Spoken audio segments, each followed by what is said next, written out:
Welcome everyone. I was DMing D&D 5th edition. I was using Owlbear Rodeo for my virtual tabletop and just pen and paper to get by for tracking combats. It got a little bit clumsy and I was thinking to myself, why can't I just build a tool to make this easier on myself? So I did. It's a free web app. It lets you input your party members, tracking different skills in things like armor class and health. Those party members are remembered across combats. You can store them in local storage to bring them up on different sessions. And then when you're ready to do a combat, you can add monsters by going through a gallery of all the SRD monsters and just selecting them. The CR ratings are all prominently displayed, helping you balance the encounter. And then once you're ready to go, you've got your monsters picked. You're broadcasting out to all your watching players, and you are, as a DM, able to select different health updates and combat effects, and so those are all shown out as icons. And so keeping everybody up to date and everything is tracked, rather than you having time to remember or trying to communicate to everybody over and over, or on the worst case, you forgetting that maybe somebody was in fact supposed to have disadvantage or being stunned.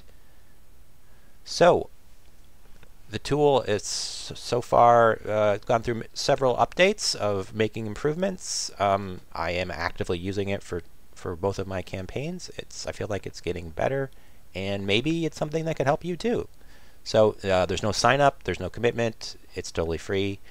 Give it a try, and I'm actually very interested in hearing any feedback you have about how it could be made better. So let's take a look at the latest updates and changes that Kobold Helper at koboldhelper.com can provide for you. Alright, here we are at koboldhelper.com. First experience is trying to invite a player to make it easy for them to join a session. So they're simply going to put in a session name that you, the DM, would have set up, and their character name, and they're off and running. But let's get into how easy it is to get a session set up.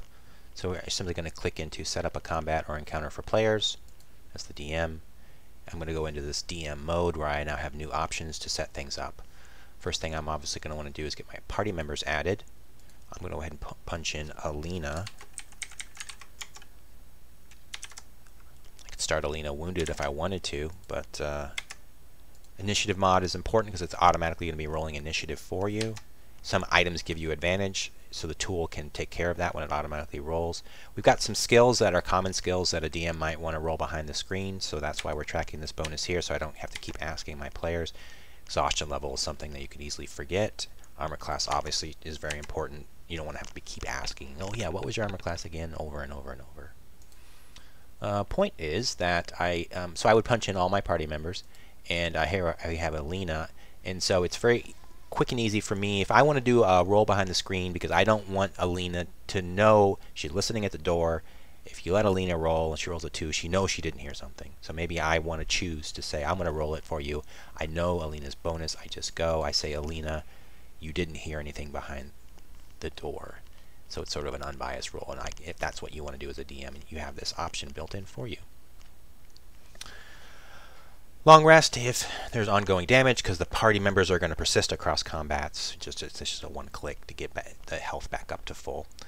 The point is that Alina then is added automatically to the combat, and any other party members I would. The CR that you're looking to as a good encounter for the added party members is right here, and I can go in and simply put in a label, and I can save these in local storage so that I don't have to punch them in again over and over for each session.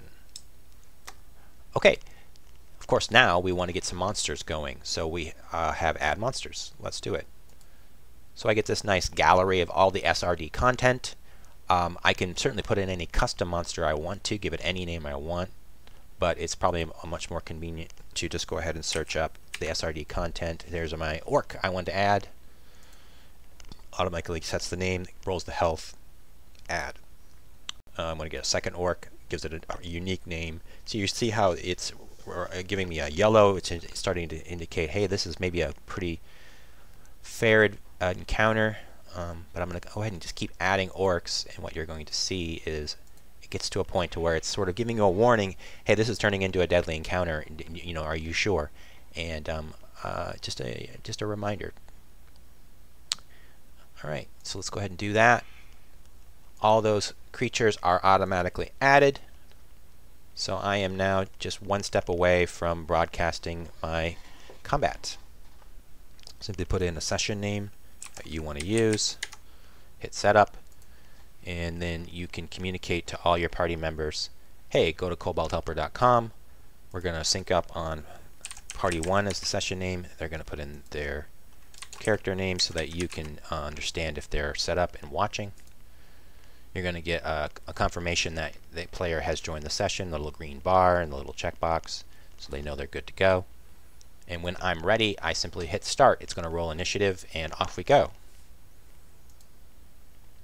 So immediately it rolled initiative. Orc is up first. I'm getting the nice summary of SRD content for me to reference. +5 to hit, for example.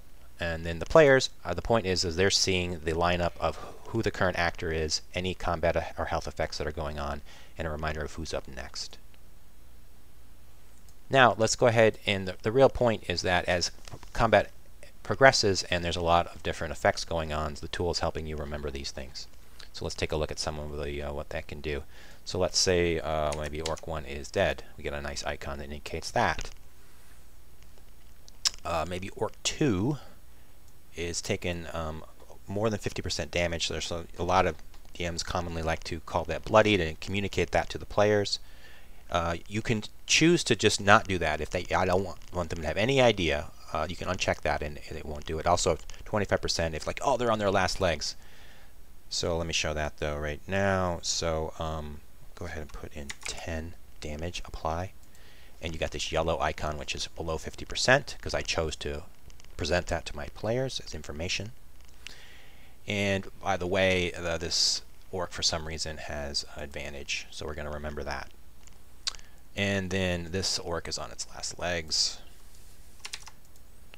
The red icon is below 25% because I chose to communicate that to my players. Barely standing. This orc is also stunned and slowed. And we'll go on to the next. Here we have Alina.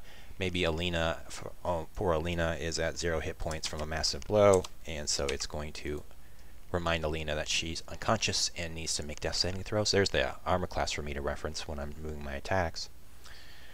But also maybe Alina is blessed, so we can have our enchanted effects and remember that. And just general notes too. For some reason Orc 3 is hovering 50 feet, and I want to remember that. I want all my players to know that. Also, Orc 3 has somebody cast Fairy Fire on Orc 3, so it advantage to hit Orc 3. And so there's just a whole bunch of these different options, but you're getting the idea. So so I just advance the turn. It automatically goes to the next actor, and then that is all broadcast out. So we've got Orc 1 is up, Orc 1 is bloodied, and but has advantage. I'm gonna go ahead and attack with Orc 2, and I as the DM might forget Orc 1 is supposed to or 2 is supposed to have advantage, and for that Orc 4 is slowed and things like this. It just takes a little bit of the cognitive load off of me having to remember all this, and also I don't have to keep communicating to all my players all these different stats. They can make the decisions. They can say, oh yeah, that's right, Orc 3 is floating in the air, and Orc 3 was glowing from advantage of the hit, so maybe we want to attack Orc 3. All right. So going back to from the DM perspective, you're simply advancing through the turn, and then as you're going along, if you had different monsters, the SRD content is updating, and all the players are being kept up to date as to what's going on and what the effects are on the current work. Alina's up next. Alina can be getting ready to take her turn. Alina is going to be reminded that you're going to have to do your death saving throws, all these sorts of things. All right, so I think the next thing to call out is there's a nice dice roller. So here we go. So Orc 4 is about to attack. It's a +5. So I just punch in my 5. I hit roll. Here we go. And it's a 15 + 5, so it's not a natural 20. If it's what it does is if it's a natural 20, it'll be gold. So, and you got your sort of your audit up here explaining to you what's going on, so you have confidence that everything's sane. But you know, you're going in, you're making different attacks. Oh, there's perhaps a critical fumble is what I wanted as a DM to rule, because it rolled a 1. And you're getting the idea. There's also this history. So like, okay, wait, what was that last turn? And you can, oh yeah, that's when we did the critical fumble, and you're trying to remember what happened. If you know, then if I'm, you know, it's fireball, so it's 3d6 plus some amount of whatever I want, and I go boom, and it's really easy. So this is being, so as I roll, it's being broadcast out to all the players, and as the players roll, somebody does 2d12 plus 5 damage. The players are rolling. I the DM, am seeing the rolls too. All right. So last thing to get into perhaps is random encounter support. We've got some cool stuff here. I click on the encounters area. It's automatically tracking the CR based upon the party members I added. So this is all based on this standard of 4 adventurers of 5th level, for example, as a CR5, and so that's how it's computing this number. Party CR multiplier. Fortunately, the reality is the CR system is sort of lacking, and this is the dial that this tool gives you as a DM to say, hey, I've given a lot of magic items to my party members. Maybe we're using feats. I want to dial it up, so because I know I had an encounter and they keep blowing it out, so I need to up the challenge, and that's what I want to do. So you can put in a multiplier, and then it'll do the math for you. I'm going to go ahead and just pump this up just so we can see some better examples. But once I'm dialed into the base CR by the rules and the multiplier I want to use by my judgment, then I can tweak it based upon threat level, setback, dangerous, or deadly. What I like to do is whenever the party members say want to do a short rest in the dungeon, that's fine. They have the agency. They can do whatever they want, but there's going to be a chance for a random encounter. So then I have them roll a d12. On a 1, it's a deadly. On a 2, it's dangerous. On a 3, it's a setback. So then it becomes kind of a fun decision for them to make. Do we want to rest or do we want to press on? Because there could be, I know, a random encounter. But once we determine that our random encounter is appropriate, I can do it by monster type. So totally random is maybe an option, but more likely I just want a thematically correct. I want some goblinoids because that's what I want to do. I want some undead. I want some humans. Awakened plants because, you know, we're in some special swampy area. A lot of options in here. But the point is, once I sort of say I want some kind of goblinoids that's an appropriate for this CR, and I want it to be thematically correct, I hit this button. And so I get a nice little warband of goblinoids. Every time I click it, it's a little different. So that way, if I'm having multiple encounters of goblins, it's not like, oh, there's always 3 goblins and 1 wolf. No, it makes it feel more immersive and kind of interesting. I'll just go ahead and show undead. So I want just a nice little horde of undead. And it's different every time and matching up to the CR. Now the point though is that when you generate that, it's automatically adding, it's remembering my party members, and it's adding these new monsters, and I'm 1 step away from broadcasting this new combat. So I can just go ahead again.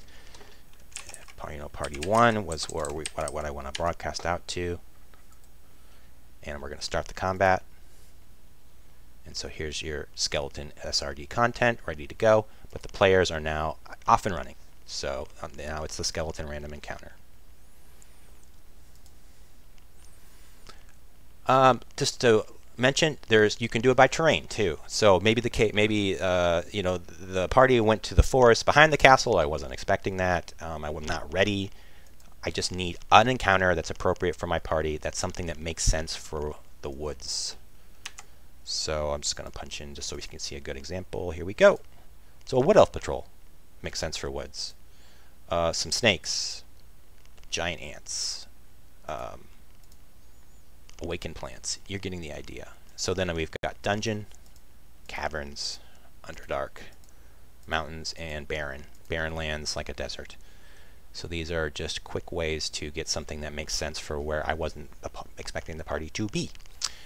Last up, there is support for what if the idea that doesn't always have to be a monster. What if they randomly step into a trap? So that's what this button will do here. So it will, given the calculated CR, it's going to have a DC to see the trap before they step into it. Otherwise, it's a random, like in this case, it's a blast of lightning over an area. It's a random area that does random damage. Here's one that had a pit opened. So it's, again, it's a randomized pit size, and then the effect is random. This has a bunch of wasps down in the pit. That's kind of fun. So they're going to want to get out of that pit quick. Blast of lightning again, but again, it's different this time. And then generate trap. Sorry. There we go. A pit 10 by 10. This one has a gray ooze in it. All right. So that you're getting the idea of how that can be a fun alternative. All right. So I guess last thing I'll just mention real quick. You can quickly get, I just need a magic item. Here we go. So there's a nice little thing here. Just give me a quick magic item. I think that's then a good overview of what Kobold Helper at Kobold Helper can do for you. Totally free, no sign up needed. Just give it a try. If it helps you, let me know. If you have any ideas, it's an active project. I'd be more than happy to add something if you think it's a cool idea and it makes sense. So hopefully this tool can make your DM experience just a little bit better. All right, thanks everybody.